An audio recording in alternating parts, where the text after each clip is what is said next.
Hello and नमस्ते friends, welcome back to our channel self education with us पर। आज का टॉपिक रहेगा हमारा 1857 की महान क्रांति।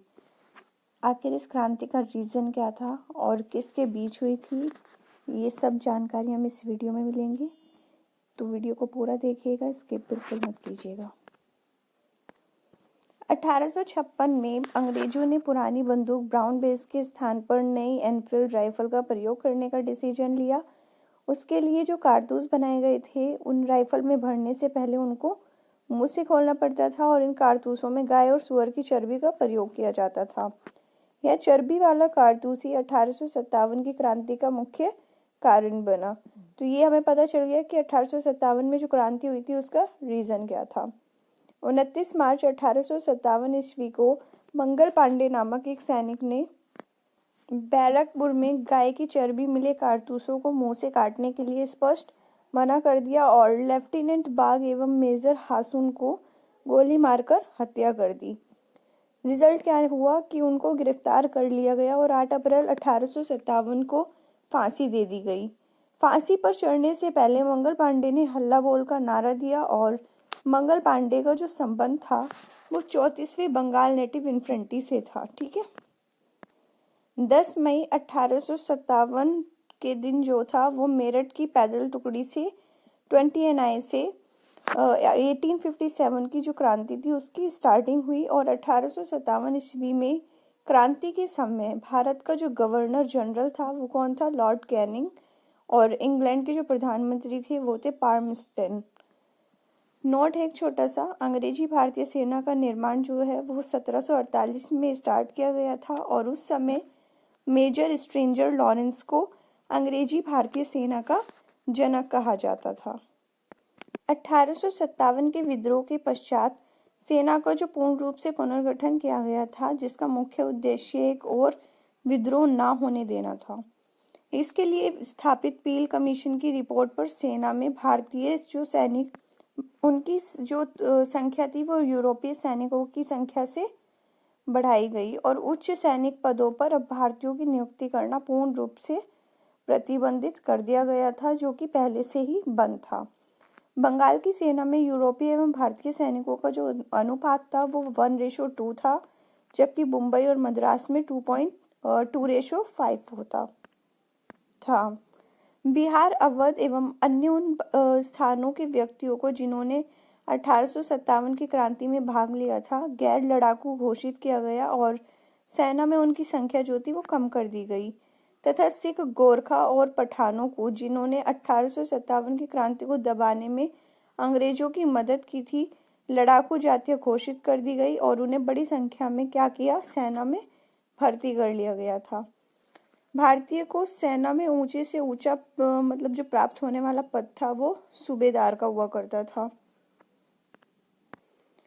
हर्रोज ने लक्ष्मीबाई को वीरता से प्रभावित होकर कहा था कि क्रांतिकारियों में वह एक अकेली मर्द थी।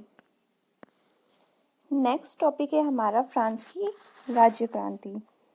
फ्रांस की राज्य क्रांति 1889 में लुई 16वां के शासनकाल में हुई थी। इस समय क्या हुआ था? फ्रांस की जो व्यवस्था थी वो सामंती थी। 14 जुलाई 1789 को क्रांतिकारियों ने बास्तील के कारागृह में फाटक को तोड़कर बंदियों को मुक्त कर दिया था। तब से 14 जुलाई को फ्रांस में क्या बोलते हैं? राष्ट्रीय दिवस यानी स्वतंत्रता दिवस के रूप में मनाया जाता है। अंडरलाइन कर लीजिएगा कि फ्रांस का जो स्वतंत्रता दिवस है वो कब मनाया जाता है? 14 जुलाई को। समानता, स्वतंत्रता एवं बंधुत्व का नारा जो है वो फ्रांस की राज्य क्रांति की देन है। राष्ट्रवाद की पहली स्पष्ट अभिव्यक्ति जो हुई थी वो फ्रांसीसी क्रांति के साथ हुई। मैं ही राज्य हूँ और मेरे शब्द ही कानून हैं, यह कथन किसके थे? लुई 14वें के। राजा की निरंकुशता एवं स्वेच्छाचारिता पर अंकुश लगाने के लिए फ्रांस में पार्लमा नामक संस्था थी, जिसकी संख्या 17 थी और जिसका गठन न्यायालय के रूप में किया गया था। न्यायाधीशों का पद कुलीन वर्ग के लिए सुरक्षित होता था और ये पद जो होते थे वो वंशानुगत होते थे। वर्साई की शीश महल का जो निर्माण हुआ था वो किसने कराया था? लुई 14वां ने। वर्साई को फ्रांस की राजधानी लुई 14वां ने बनाया और लुई 16वें ने 1774 में फ्रांस की गद्दी पर अपना जो आधिपत्य था वो स्थापित कर लिया था। लुई 16वां की जो वाइफ थी मैरी एतवानेत, वो ऑस्ट्रिया की प्रिंसेस थी। राष्ट्र की समाधि वर्साई का भड़कीला राजदरबार था और लुई 16वां जो थे वो देशद्रोह के अपराध में उन्हें फांसी दे दी गई। टैले एक प्रकार का टैक्स हुआ करता था और टीथे एक प्रकार का धार्मिक कर हुआ करता था जो चर्च को देना पड़ता था। फ्रांसीसी क्रांति में वॉल्टेयर, मास्टेक्स्यू एवं रूसो ने सर्वाधिक योगदान किया और वॉल्टेयर चर्च का क्या था? विरोधी था, अगेंस्ट था उसके। रूसो फ्रांस में प्रजातंत्रात्मक शासन पद्धति का सपोर्टर था। 100 चूहों की अपेक्षा एक सिंह का सिंहासन जो है शासन उत्तम है, यह उक्ति किसकी थी? वॉल्टेयर की। सोशल कॉन्ट्रैक्ट रूसो की व लेटर्स ऑन इंग्लिश जो है वो वॉल्टेयर की रचना है। कानून की आत्मा, द स्पिरिट ऑफ लॉज, की जो रचना है वो मांटेस्क्यू ने की थी, जिसमें सरकार की 3 अंगों कार्यपालिका, विधायिका और न्यायपालिका को अलग अलग रखने के विषय में बताकर शक्ति पृथक्करण का सिद्धांत पोषण है। फ्रांस में क्रांति का सबसे महत्वपूर्ण नारा जो है वो समानता है, जिसे मध्यम वर्ग ने आगाज किया था और स्वतंत्रता एवं बंधुत्व का जो है वो क्रांति का नारा दिया था। 18वीं शताब्दी में फ्रांसीसी समाज 3 स्टेटस अर्थात श्रेणी में बटा था। फर्स्ट स्टेट था पादरी, द्वितीय था अभिजात और थर्ड था जिसमें देश की 90% जनता थी, उन्हें सभी प्रकार के कर देने पड़ते थे। इस वर्ग में कौन कौन आते थे? व्यापारी, डॉक्टर, वकील, जज, अध्यापक, शिक्षक, लेखक, शिल्पी, किसान एवं मजदूर सभी शामिल थे। फ्रांस की राज्य क्रांति के समय फ्रांस की जो मुद्रा थी वो लिवरे थी। स्टेटस जनरल के अधिवेशन की शुरुआत 5 मई 1889 में हुई थी और माप तोल की दशमलव प्रणाली फ्रांस की देन है। सांस्कृतिक राष्ट्रीयता का जनक हर्डर को कहा जाता है और नेपोलियन का जो जन्म हुआ था वो 15 अगस्त 1769 को कॉर्सिका द्वीप की राजधानी अजासियो में हुआ। नेपोलियन के पिता जो थे उनका नाम था कार्लो बोनापार्ट। नेपोलियन ने ब्रिटेन के सैनिकों को जो थी वो सैनिक अकेदमी में शिक्षा प्राप्त की और 1796 में नेपोलियन ने इटली में ऑस्ट्रिया के प्रमुख को समाप्त कर दिया था। फ्रांस में डायरेक्टरी के अनुसार उनका जो शासन का अंत था वो 1799 में हो गया था।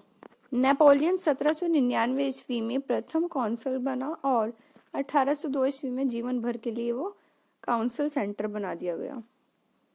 बिस्मार्क जर्मनी की जो एकीकरण है उस प्रशा का नेतृत्व चाहता था और विलियम को जर्मन संघ के सम्राट का ताज 8 फरवरी 1871 में पहनाया गया। बिस्मार्क का सबसे अधिक भय किससे था? फ्रांस से। जर्मनी में राष्ट्रीयता का संदेशवाहक जो था वो नेपोलियन बोनापार्ट को माना जाता था और जर्मनी के आर्थिक राष्ट्रवाद के पिता फ्रेडरिक लिस्ट को माना जाता है। जर्मनी राष्ट्रीय सभा में डाइट के नाम से जाना जाता था, यह फ्रैंकफर्ट में होती थी। 1815 से 1850 ईस्वी तक जर्मन साम्राज्य पर ऑस्ट्रिया का आधिपत्य था और ऑस्ट्रिया का जो चांसलर था वो मेटरनिक था। एकीकृत जर्मन राष्ट्र के निर्माण में राके, बोमर, लसर इत्यादि दार्शनिकों थे, उन्होंने महत्वपूर्ण भूमिका निभाई एज अ टूरिस्ट की। फ्रैंकफर्ट संविधान सभा का जो गठन था वो मई 1848 में किया गया और विलियम प्रथम के शासनकाल में प्रशा का जो रक्षा मंत्री था वो वार्नरून एवं सेनापति वॉन मोल्टेक था।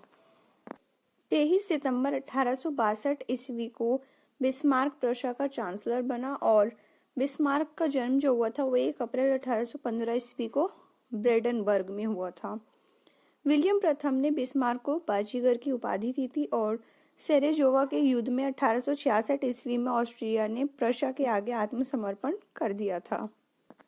23 अगस्त 1866 को प्राग संधि के तहत ऑस्ट्रिया जर्मन संघ में शामिल हो गया और फ्रांस एवं प्रशा के बीच सेडान का युद्ध जो हुआ था वो 15 जुलाई 1870 को हुआ। नेपोलियन तृतीय ने प्रशा के आगे 1 सितंबर 1870 ईस्वी को सरेंडर कर दिया था और बिस्मार्क ने जर्मनी के सम्राट विलियम प्रथम का जो राज्याभिषेक था वह कहाँ किया था? वर्साई के राजमहल में। फ्रैंकफर्ट की संधि 10 मई 1871 को फ्रांस एवं प्रशा के बीच हुई और सूडान के युद्ध के बाद जर्मनी का जो एकीकरण था वो संभव हो सका। आई होप ये वीडियो आपके लिए काफ़ी हेल्पफुल रहेगा। So do like, share and comment and don't forget to hit the bell icon. Thank you.